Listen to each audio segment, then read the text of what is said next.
বিধবা যে হবে, পিতা মাতা তোর শোক সাগরে ডুবিবে। সমগ্র জগৎ মিলে করলে উদ্ধার, তবু মর হাতে তোর নাই নিস্তার। আল্লাহ বলেন বান্দারে, পৃথিবীর মাটিতে এসে যাও, একদিন আবার এই পৃথিবী ছেড়ে চলে যেতে হবে। নবীর উম্মত, খুব গভীর ভাবে আলোচনা বোঝার চেষ্টা করুন, শোনার চেষ্টা করুন। এবার একটা আয়াত বলবো, আপনি এই আয়াতটা যদিও না জানেন, আয়াতের কিঞ্চিত অংশ জানেন। এই আয়াতের মধ্যে আল্লাহ রাব্বুল আলামিন একটা গভীর তত্ত্ব লুকিয়ে রেখেছেন। আমরা আয়াতটা তো শুনে থাকি ওয়াজ নসিহাতের ময়দানে, অথবা জুমার খুতবাতে, অথবা জলসা জুলুসে আমরা আয়াতটা শুনি, কিন্তু এই আয়াতের মধ্যে একটা গভীর তত্ত্ব লুকিয়ে আছে। চলেন সেটাকে নিয়ে আমরা একটু চিন্তা ভাবনা করি। যত তাড়াতাড়ি সম্ভব লাগিয়ে বসে যাও, দাঁড়িয়ে থাকবে না। আরে এই স্ট্যান্ড এলাকার ক্যামেরা লাগানো, তাই তো এগুলা কি করছো? স্ট্যান্ড লাগিয়ে ভিড় করেছো, চালু করে চুপচাপ বসে যাও। দর্শক শ্রোতাদের, যারা শ্রবণ করছে, তাদের একটু ডিস্টার্ব হবে। সম্মানিত ভাইরা, চলেন আল্লাহ রাব্বুল আলামিন কি বলছেন শোনেন। আল্লাহ বলছেন, বিসমিল্লাহির রহমানির রহিম। ওয়ামা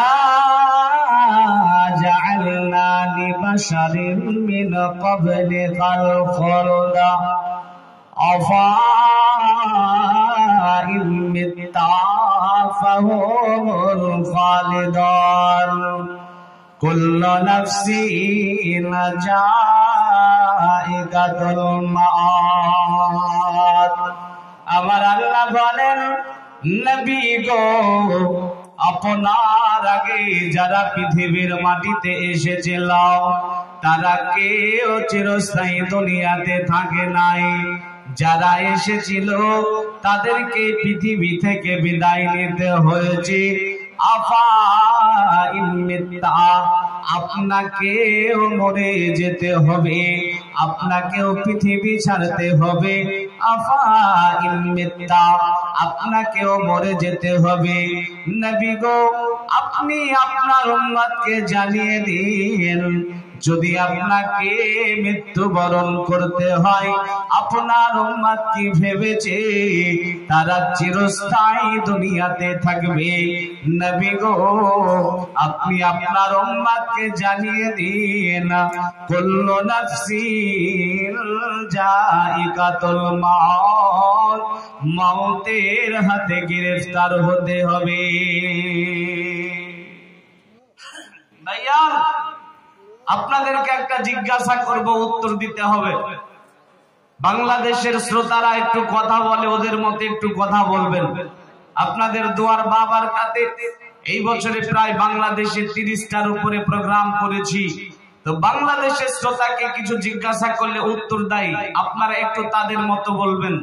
বলেন তো, পৃথিবীর মাটিতে যত মানুষ এসেছিলেন, আছেন, আসবেন, এই মানুষের মধ্যে সর্বশ্রেষ্ঠ মহামানব কে?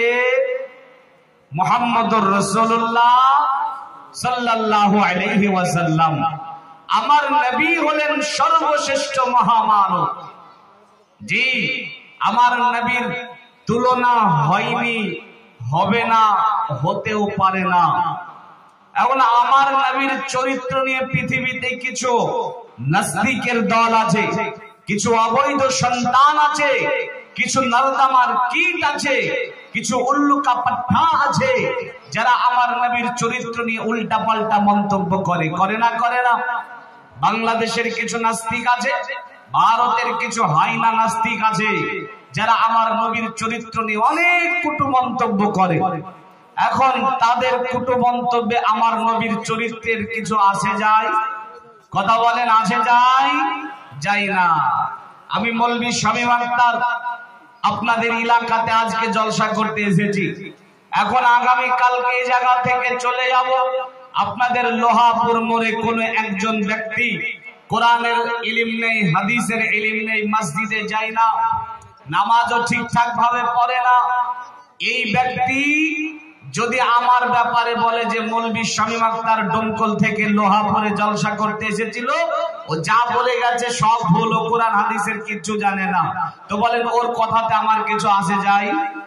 যদি আপনাদের মাদ্রাসার সম্মানিত শেখ মৌসা হক্কানি সাহেব যদি বলে যে শামীম আখতারকে আর ডাকবো না, কোরআন হাদিস ভুল বলে গেছে, তাহলে আমাকে ভাবতে হবে যে আমার কিছু ভুল আছে।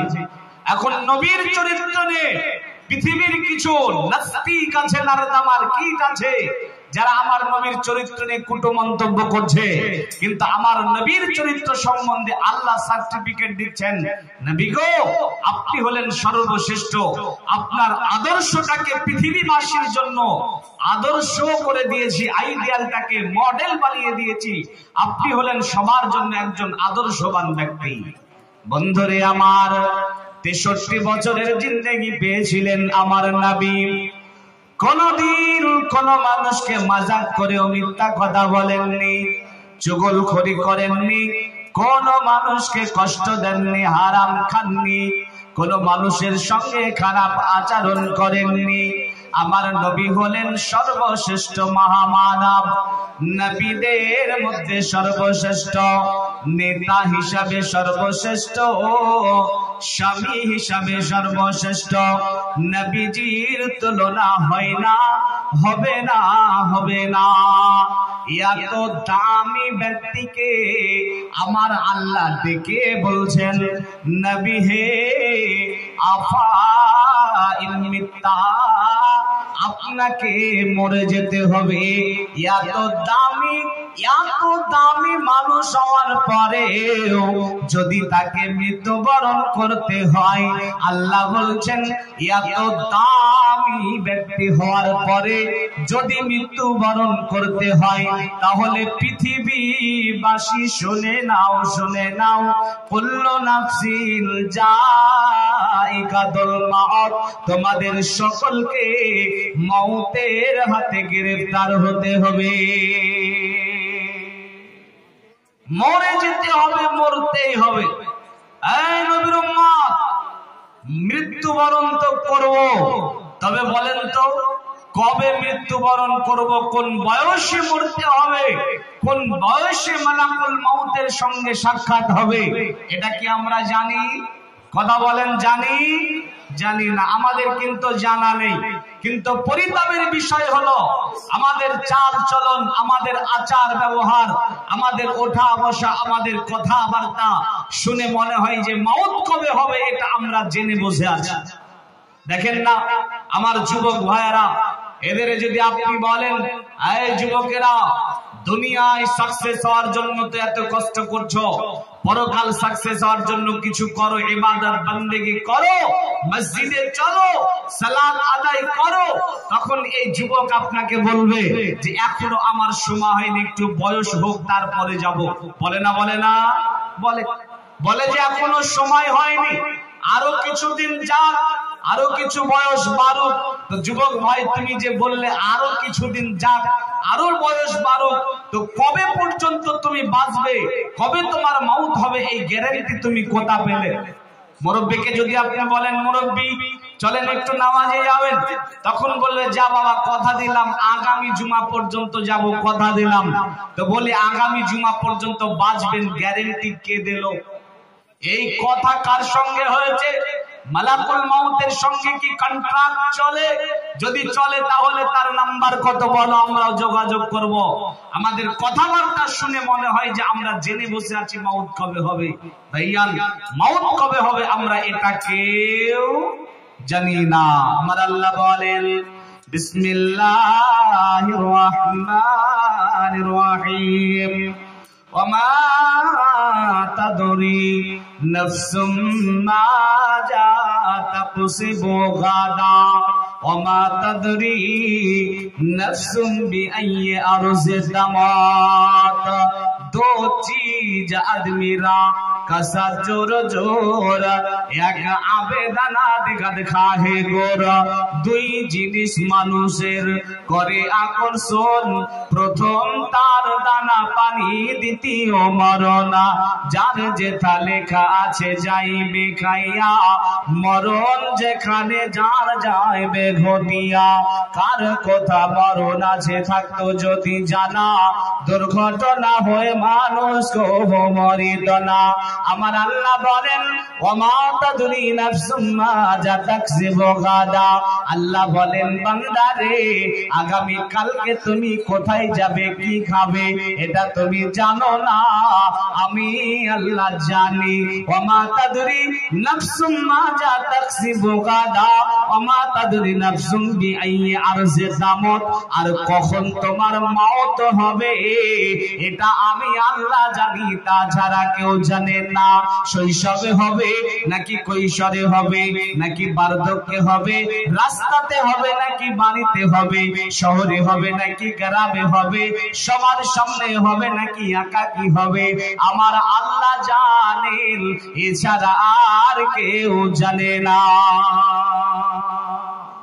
মওত কোন বয়সে হবে এটা আমাদের জানা নেই যার জন্য সদা সর্বদা আমাদেরকে মওতের জন্য প্রস্তুতি গ্রহণ করা উচিত ভাইজান মওত কবে হবে এই জ্ঞান শুধুমাত্র আমার আল্লাহরই আছে ইমাম মালিক রাহিমাহুল্লাহ খুব ভালো করে শ্রবণ করে নেন আল্লাহর গোলামেরা ইমাম মালিক রাহিমাহুল্লাহ স্বপ্ন দেখছেন মালাকুল মউতের সঙ্গে দেখা ইমাম মালিক মালাকুল মউতকে বলছে মালাকুল মউত আমি কতদিন বাঁচবো বলো তো মালাকুল মউত তখন পাঁচটা আঙ্গুলের ইশারা করলো ইমাম মালিক রাহিমাহুল্লাহ মালাকুল মউতকে বলছে মালাকুল মউত পাঁচটা আঙ্গুল দেখালে এর মানে কি আমি 5 দিন বাঁচবো নাকি 5 মাস বাঁচবো নাকি 5 বছর বাঁচবো কোনটা তো মালাকুল মউত কিছু বলবেন তার আগে ইমাম মালিকের ঘুম ভেঙে গেল এই নবীর উম্মতের দল ইমাম মালিক রাহিমাহুল্লাহ চিন্তায় চিন্তিত হয়ে গেলেন ব্যাকুল বেজান হয়ে পড়লেন যে মালাকুল মউত আমাকে 5টা আঙ্গুল দেখালো এর মানে আমি কি 5 দিন বাঁচবো না 5 মাস নাকি 5 বছর কোনটা চিন্তায় চিন্তিত অবস্থায় রাতটা অতিবাহিত করে সকাল বেলায় সোজা চলে গেল তৎকালীন জামানার একজন ইমাম ইমাম ইবনে সিরিনের কাছে ইমাম ইবনে সিরিন ভালো স্বপ্নের তাবির করতে পারতেন ইমাম ইবনে সিরিনের কাছে যাওয়ার পরে ইমাম মালিক রাহিমাহুল্লাহ বলছেন ইমাম ইবনে সিরিন আমি স্বপ্ন দেখলাম মালাকুল মউতের সঙ্গে দেখা আমি জিজ্ঞাসা করলাম কতদিন আর পৃথিবীতে আছি তো আমাকে 5টা আঙ্গুলের ইশারা করে দেখালো আমি জিজ্ঞাসা করলাম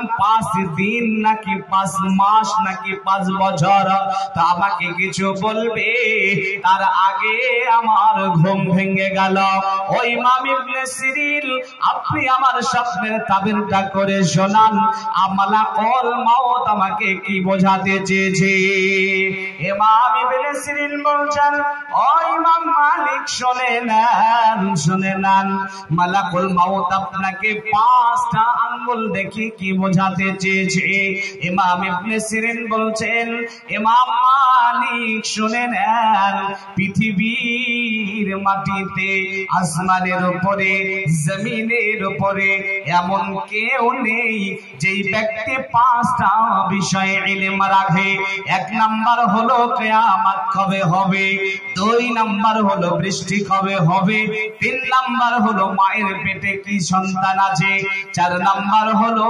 আগামী কালকে কে কোথায় কি খাবে আর 5 নাম্বার হলো কোন বয়সে কোথায় কার মওত হবে অতএব ভাইজান গো আমার মওতের ব্যাপারে আপনি ভাববেন না যে এখনো আমি 2 বছর 5 বছর বেঁচে থাকব এমনটা ভাববেন না যে আগামী জুমা পর্যন্ত বেঁচে থাকব যে কোনো সময় মওত আপনার কাছে চলে আসতে পারে মালাকুল মউতের সঙ্গে সাক্ষাৎ হতে পারে মাউতকে কত নিকটে মনে করতে হবে। নবীর একটা হাদিস শুনে নেন। আন ইবনে ওমর রাদিয়াল্লাহু তাআলা আনহু قال আখাজা রাসূলুল্লাহ সাল্লাল্লাহু আলাইহি ওয়াসাল্লাম বিবাজিন জাসাদিন ফাকাল কুন ফিদ দুনিয়া কাআন্নাকা গরীবুন আও আবিরুস সাবিলিন ওয়া উদ্দা নাফসাকা মিন আহলিল কবর। এর নবীর উম্মতের দল ইবনে ওমর রাদিয়াল্লাহু তাআলা আনহু বলেন, আখাজা রাসূলুল্লাহ সাল্লাল্লাহু আলাইহি ওয়াসাল্লাম বিবাজিন জাসাদিন, কোন একদিন আল্লাহর নবী আমার কাছে চলে এলেন। ইবনে ওমর বলেন, আমার কাছে আসার পরে আমার শরীরের একটা জায়গাতে হাত রাখলেন, রাখার পরে বলছেন, ইবনে ওমর শোনো, কুন ফিদ দুনিয়া কাআন্নাকা গরীবুন আও আবিরু সাবিলিন। ইবনে ওমর রে, পৃথিবীতে যতদিন বাঁচবে তুমি পথচারীর মতো বাঁচবে, মুসাফিরের মতো জিন্দেগি যাপন করবে। ওয়া উদ্দা নাফসাকা মিন আহলিল কবর, আর সদা সর্বদা নিজেকে কবরবাসী মনে করবে। ইবনে ওমরকে যখন আল্লাহর নবী এমনি করে বললেন, ইবনে ওমর তার ছেলেদেরকে ডাকলেন, ডাকার পরে বলছেন, বেটা রে, ইজা আমসাইতা ফালা তান্তাজিরিস সাবাহা ওয়া ইজা আসবাহাত ফালা তান্তাজিরিল মাসাহা। বেটারা শোনো, যদি তুমি সকাল পেয়ে যাও তাহলে সন্ধ্যার আশা করবে না, আর যদি সন্ধ্যা পেয়ে যাও তাহলে সকালের আশা করবে না। মাছরাঙ্গা উড়িতেছে উপরে তোমার, কখনো কদিয়া পরে ঠিক নাহি তার। মাছরাঙ্গা মাছ যেমন ধরে দিয়ে যাই, সাথী মাছ যত থাকে কোথাকে পালাই, ওই দিকে নিয়ে গিয়ে গাছের উপরে ডালেতে আছাড় মেরে খাই পেট ভরে। ওই মতো আজরাইল আসিবে ধারাতে, লুকাইয়ে আছে তুমি পাও না দেখিতে। ওই মতো আজরাইল তোমাকে ধরিয়া কবরের মধ্যে কাল খাইবে বসিয়া। বন্ধুরে আমার, যে কোনো সময় মাউত চলে আসতে পারে। সকাল পেলে সন্ধ্যার আশা করবে না, আর সন্ধ্যা পেলে সকালের আশা করবে না। যে কোনো সময় ভাইজান, আপনি যে টার্গেট নিয়েছেন, যে হয়তো যুবকদের টার্গেট হলো বার্ধক্য পর্যন্ত বাঁচা, আর বৃদ্ধদের টার্গেট হলো এখনো কিছুদিন বাঁচা, আগামী জুমা পর্যন্ত বাঁচা। এইরকম টার্গেট নিয়েছিল পৃথিবীতে একজন বিখ্যাত ব্যক্তি। বিখ্যাত ব্যক্তিটার নাম যদি আপনাকে বলি আপনি চিনে যাবেন, মুরব্বীরা না চিনলে যুবকরা তো চিনবেই। সেই বিখ্যাত ব্যক্তির নাম হচ্ছে মাইকেল জ্যাকসন। খুব ভালো করে শোনেন, মাইকেল জ্যাকসন কত বিখ্যাত ব্যক্তি। মোবাইলে দেখেন গুগল আছে, ইন্টারনেটের কার্যক্রম গুগলের মাধ্যমে হয়ে থাকে। মাইকেল কত বিখ্যাত। যেদিন মাইকেল মারা গেল, মাইকেলের নাম গুগলে এত পরিমাণ সার্চ পড়েছে, গুগলে এত পরিমাণ সার্চ পড়েছে, গুগল কর্তৃপক্ষ মনে মনে ভাবছে কোন হ্যাকার হয়তো তাদেরকে হ্যাক করে নিয়েছে। এই কারণে তাদের কার্যক্রম 45 মিনিট স্টপ করে রেখেছিল। মাইকেল কত বিখ্যাত ব্যক্তি। গুগলের মধ্যে একটা সাইট আছে উইকিপিডিয়া। উইকিপিডিয়াতে মাইকেল যেদিন মারা গেল তার নামে এতটা সার্চ পড়লো, উইকিপিডিয়ার কর্তৃপক্ষ মনে মনে করছে যে হয়তো কোনো হ্যাকার হ্যাক করেছে, এই কারণে তাদের কার্যক্রম 1 ঘন্টা বন্ধ করে রেখেছিল। এই আল্লাহর গোলামেরা, মাইকেল স্বল্প সময়ে পপুলারিটি, পরিচিতি অর্জন করেছে। মাইকেল অনেক অর্থ উপার্জন করেছে। কয়েক সেকেন্ড পারফরম্যান্স করার জন্য মাইকেলকে অনেক অর্থ দেওয়া প্রয়োজন হতো। এখন মাইকেল যখন স্বল্প সময়ে পরিচিতি এবং অর্থ উপার্জন করেছে, মাইকেল বিশ্বাস করত মরে যাবে। তবে মাইকেল সে বলল, আমি মরবো ঠিক আছে, কিন্তু পৃথিবীর মাটিতে 150 বছর বাঁচতে চাই। 150 বছর টার্গেট। এই যে আপনার টার্গেট আগামী জমা, অথবা যুবকদের টার্গেট বার্ধক্য পর্যন্ত, এইরকমই টার্গেট মাইকেল নিয়েছিল। মাইকেল বলছিল মরবো ঠিক আছে, কিন্তু 150 বছর পৃথিবীতে বাঁচবো। এই 150 বছর টার্গেট নিয়ে মাইকেল পৃথিবী চলা আরম্ভ করলো। 150 বছর বাঁচার জন্য, অনেক পার্সোনাল চিকিৎসা করার জন্য ডাক্তারদেরকে, বিখ্যাত ডাক্তারদেরকে পার্সোনাল চিকিৎসার জন্য রেখে দিল। মাইকেল যখন কোনো খাবার খায়, পরীক্ষা নিরীক্ষা করে, তারপরে সেই খাদ্য মুখে নাই, মানুষের সামনে যখন আসে গ্লাভস পরে, মাস্ক পরে, কত সচেতনতা। টার্গেট শুধুমাত্র 150 বছর। 150 বছরের টার্গেট নিয়ে এইরকম ভাবে চলতে লাগলো।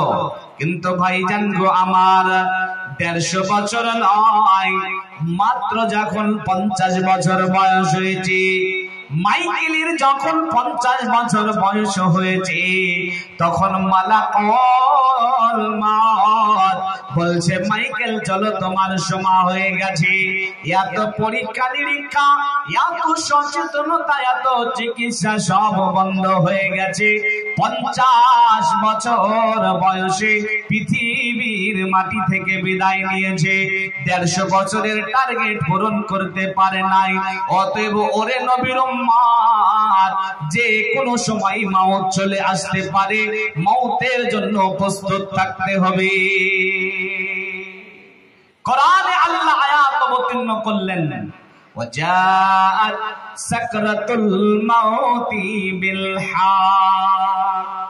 মওত হবে, মওতের যন্ত্রণা হবে, মওতের যন্ত্রণা সঠিক, মওতের যন্ত্রণা সত্য, মওতের ব্যথা সত্য।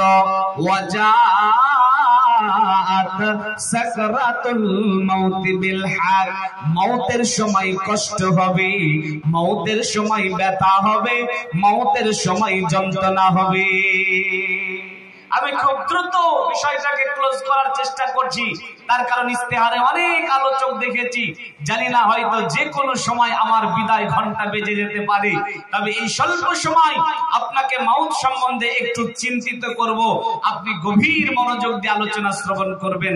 এই আয়াতটা যখন অবতীর্ণ হয়ে গেল, তখন বিশ্ব নবী সাহাবাদেরকে ডাকলেন। সাহাবাদেরকে ডেকে বিশ্বনবী বলছেন, সাহাবারা, আজকে আয়াত অবতীর্ণ হয়েছে, মওতের যন্ত্রণা হক, মওতের যন্ত্রণা সত্য, মওতের যন্ত্রণা ভোগ করতে হবে। তো উপস্থিত সাহাবাদের মধ্যে একজন সাহাবা ছিল, যার নাম হচ্ছে আমর ইবনুল আস। আমর ইবনুল আস ওইখানে বসেছিলেন। আমর ইবনুল আসের বড্ড জানার ইচ্ছা হলো যে মওতের যন্ত্রণাটা কেমন হয়। আমর ইবনুল আস এই আয়াতটা অবতীর্ণ হওয়ার পর থেকে, যেই ব্যক্তি মৃত্যুর শয্যায় শয়িত, তার কাছে তিনি চলে যেতেন। যাওয়ার পরে তার মাথাতে হাত রাখতেন আর বলতেন, আল্লাহর গোলাম, আল্লাহ বলেছেন মওতের যন্ত্রণা সত্য, তুমি এখন মওতের যন্ত্রণার সম্মুখীন, বলো তোমাকে মওতের যন্ত্রণা কেমন লাগছে। বন্ধুরে আমার, এমনি করে আমর ইবনুল আস মানুষজনের কাছে যেতেন আর মওতের যন্ত্রণা কেমন হবে এটা জানার বড় চেষ্টা করতেন। কিন্তু বন্ধুরে, আমর ইবনুল আস একদিন দুঃখ করে বলছেন, এত মানুষকে জানার চেষ্টা করলাম, কিন্তু কেউ কেন বলল না মওতের যন্ত্রণাটা কেমন। মওতের যন্ত্রণা আমি তো জানতে পারলাম না। দিন গেল, রাত গেল, মাস গেল, বছর গেল, এমনি করতে করতে করতে একদিন আমর ইবনুল আসের মওতের সময় চলে এসেছে। আমর ইবনুল আস মওতের শয্যায় শয়িত। আমর ইবনুল আস পৃথিবীর মাটি থেকে বিদায় নেবে। আমর ইবনুল আস তার ছেলে তার মাথার কাছে বসেছে। বসার পরে বলছে, আব্বা জান, আব্বাজান এতদিন পর্যন্ত মাউতের যন্ত্রণা কেমন হয় এটা আপনি জানার বড় চেষ্টা করেছেন, কিন্তু আব্বাজান আপনাকে কেউ বলে নাই মাউতের যন্ত্রণা কেমন। আজকে আপনি নিজেই মাউতের যন্ত্রণার সম্মুখীন হয়েছেন, আজকে আপনি আমাদের বলে যান মাউতের যন্ত্রণা কেমন লাগছে। আমর ইবনুল আস চুপ, কথা বলতে পারেন না। আবারও তার ছেলে বলছে, আব্বাজান আমাদের বলে যান মাউতের যন্ত্রণা কেমন লাগছে। আমর ইবনুল আস তখন বলছে, বেটা রে আজকে বুঝতে পারলাম মানুষজন কেন আমাকে মাউতের যন্ত্রণা সম্বন্ধে বলে নাই। বেটা শোনো, মাউতের যন্ত্রণা বলা যায় না, মাউতের যন্ত্রণা কত কঠিন এটা বর্ণনার ঊর্ধ্বে, এটা বর্ণনা করা যায় না। তবে বেটা শোনো, আমি তোমাকে চারটা কথা বলবো, তুমি বুঝে নেবে মাউতের যন্ত্রণা কেমন। আমর ইবনুল আস বলছে, বেটা শোনো, এক নাম্বার শোনো, মনে হচ্ছে যেন আসমানটা ভেঙে গেছে, আসমানটা ভেঙে আমার মাথার উপরে পড়েছে। দুই নাম্বার যেন মনে হচ্ছে মদিনার বড় বড় পাহাড়গুলি আমার উপরে চাপানো আছে। তিন নাম্বার যেন মনে হচ্ছে খাজুরের কাঁটা আমার পেটের মধ্যে হানা হচ্ছে। আর চার নাম্বার যেন চুয়ের ছিদ্র দিয়ে আমার শ্বাস প্রশ্বাস বের হচ্ছে। বেটা বুঝে নিও মাউতের যন্ত্রণা কেমন হবে। বন্ধুরে আমার, আমার আল্লাহ বলছেন ওয়াজাআত সাকরাতুল মাউতি বিল হক, এই মাউতের যন্ত্রণা সত্য, মাউতের যন্ত্রণা হক, মাউতের যন্ত্রণা সত্য। এই মাউতের যন্ত্রণার সম্মুখীন একদিন আপনাকে আমাকে হতেই হবে। মাউতের যন্ত্রণা সত্য, মাউতের যন্ত্রণা কঠিন। এটা যদি পৃথিবীর আর কোন মানুষকে নয়, শুধুমাত্র মুহাম্মদুর রাসূলুল্লাহ সাল্লাল্লাহু আলাইহি সাল্লামের মাউতের শয্যাটাকে নিয়ে আপনি একটু চিন্তা করেন, তাহলে বুঝে যাবেন মাউতের যন্ত্রণাটা কেমন হতে পারে। ভাইয়া আমার নবী তায়েফের ময়দানে গিয়েছিলেন দিন প্রচারের জন্য। আমার নবীকে তায়েফবাসী নির্মমভাবে অত্যাচার করেছিল। আমার নবীর উপরে জিহাদের ময়দানে অত্যাচার হয়েছে, দাঁত ভেঙে দিয়েছে। বেদিনেরা মুশরিকেরা আমার নবীকে কত কষ্ট দিয়েছে, কিন্তু আমার নবী আল্লাহকে কখনো বলেননি যে আল্লাহ এই মাউতের যন্ত্রণা আমি সহ্য করতে, এই যন্ত্রণা আমি সহ্য করতে পারছি না। কিন্তু যখন মৃত্যুর শয্যায় শয়িত বিশ্ব নবীর কাছে একটা বারতানে পানি রাখা আছে, আম্মা জান আয়েশা রাদিয়াল্লাহু তাআলা আনহা তিনি বলছেন বিশ্ব নবী একবার অজ্ঞান হয়ে যাচ্ছেন, আর একবার জ্ঞান ফিরছে। যখন জ্ঞান ফিরছে তখন তিনি নিজে হাতে ওই পানি নিচ্ছেন আর ঠোঁটে মুখে দিচ্ছেন, নিজে হাতে পানি নিচ্ছেন, ঠোঁটে মুখে দিচ্ছেন। সাহাবারা আসছেন দেখতে রাসূলকে, আর রাসূলের কষ্ট দেখে কান্নায় ভেঙে পড়ছেন। রাসূলের কন্যা ফাতিমাতুজ জোহরা রাসূলের অবস্থা দেখে কান্নায় ভেঙে পড়েছেন। এইরকম সময় রাসূল এত কষ্টের সম্মুখীন আছেন, আল্লাহকে বলছেন আল্লাহুম্মা হাউবিন আলা মুহাম্মাদিন সাকারাল মাউত, আল্লাহ আমি এই মাউতের যন্ত্রণা সহ্য করতে পারছি না, তুমি আমার মাউতের যন্ত্রণা কমিয়ে দাও। এত কষ্টের সম্মুখীন আমার নবী হয়েছেন। জিহাদের ময়দানে নবীকে কষ্ট দিয়েছে, আল্লাহকে বলেননি যে আল্লাহ সইতে পারছি না, কিন্তু মৃত্যুর সময় আল্লাহকে বলছে যে আল্লাহ আমি এটা সইতে পারছি না, তুমি আবার মাউতের যন্ত্রণা কমিয়ে দাও। তাহলে চিন্তা করেন নবীর উম্মত, মাউতের যন্ত্রণা কত কঠিন, কত কঠোর, কত খতরনাক, কত দর্দনাক হতে পারে। এই মাউতের সম্মুখীন আপনাকে হতে হবে। সম্মানিত ভাইরা,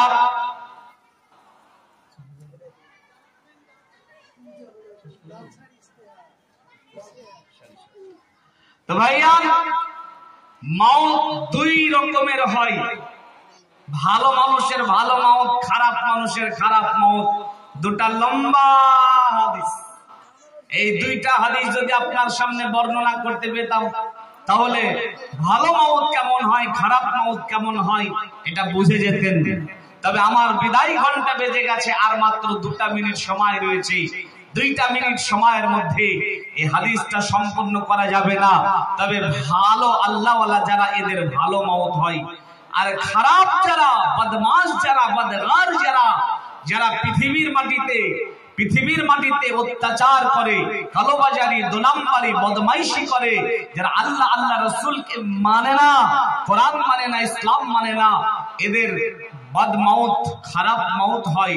আল্লাহওয়ালা, পরহেজগার, দিনদার, মুত্তাকি, এদের ভালো মওত হয়। ভালো মওত, খারাপ মওত, 2 মওত হয়। ভালো মওত সম্বন্ধে একটুখানা বলি। আমার হাতে আর মাত্র 2টা মিনিট সময় আছে। হাদিসের রাবি হচ্ছে বারা ইবনে আযিব রাদিয়াল্লাহু তাআলা আনহু। তিনি বলছেন, রাসূলুল্লাহ সাল্লাল্লাহু আলাইহি ওয়াসাল্লাম বলেছেন, ইন্নাল আবদাল মুমিনা ইযা কানা ফিল কিতাইম মিনাদ দুনিয়া ওয়া ইকবালিন মিনাল আখিরাহ নাযালা ইলাইহি মালাইকাতু মিনাস সামাই বিজুল উজুহি কান্না উজুহাহুমুশ শামসু মা'আহুম কাফারুম মিন আকফানিল জান্নাহ ওয়া হানাতুম মিন হানুতিল জান্নাহ। বন্ধুরে আমার, বারা ইবনে আযিব রাদিয়াল্লাহু তাআলা আনহু বলেন, আল্লাহর নবী বলেছেন, ইন্নাল আবদাল মুমিন, ভালো ব্যক্তি, আল্লাহওয়ালা, পরহেজগার ব্যক্তি, যখন তারা দুনিয়া থেকে পরকালে বিদায় নেয়, তখন তাদের আত্মার সঙ্গে কেমন আচরণ করা হয়, তাদের আত্মার সঙ্গে কেমন ব্যবহার করা হয়। নবী আমার বলেন, তাদের আত্মাটাকে কবজ করার জন্য আসমানের উপর থেকে এক দল ফেরেশতা চলে আসে, যারা জান্নাত থেকে কাফন নেয়, হানাতুম মিন হানুতিল জান্নাহ, জান্নাতের সুগন্ধি নাই। এরপরে মালাকুল মাউত সহ ওই ব্যক্তিটার আত্মাটাকে কবজ করার জন্য চলে আসে।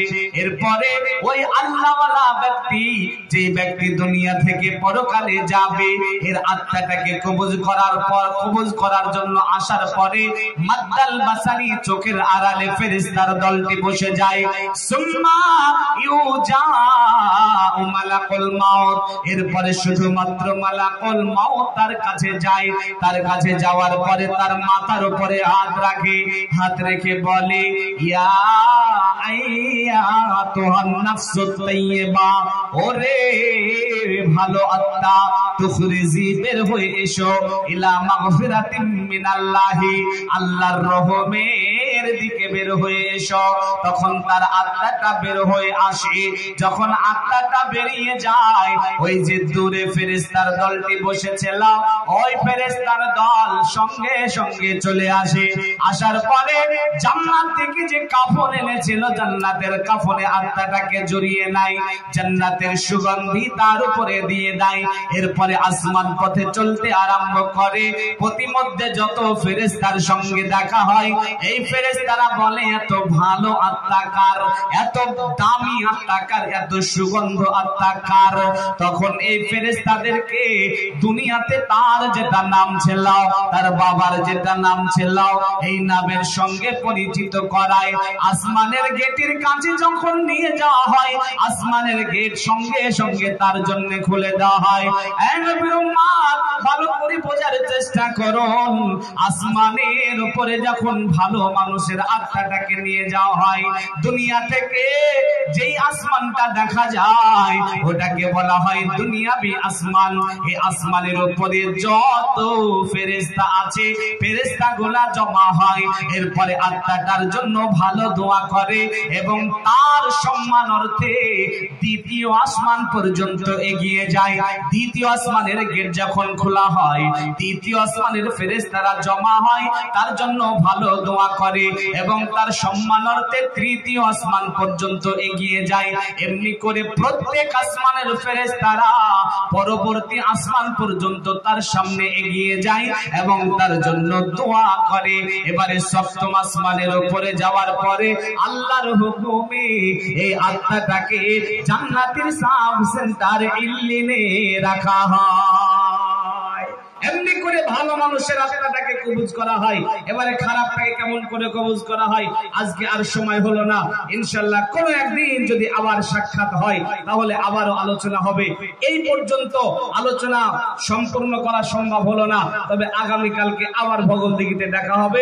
আপনারা যাবেন ইনশাআল্লাহ, সেখানে আলোচনা শ্রবণ করবেন। তবে আপনাকে আমি এইটুকু দাওয়া দিয়ে এই কথা কটা বলে আপনাকে আমি যেটা বলতে যাচ্ছি ভাই, যে কোনো সময় মাউত চলে আসতে পারে, মাউত একেবারে সন্নিকটে, মাউত একেবারে কাছে, আপনি সব সময় মাউতের জন্য প্রস্তুত থাকবেন। আল্লাহ পাক যেন আমাদের বোঝার মানার তৌফিক এনায়েত করেন। আল্লাহুম্মা আমিন। আসসালামু আলাইকুম ওয়া রাহমাতুল্লাহি ওয়া বারাকাতুহু।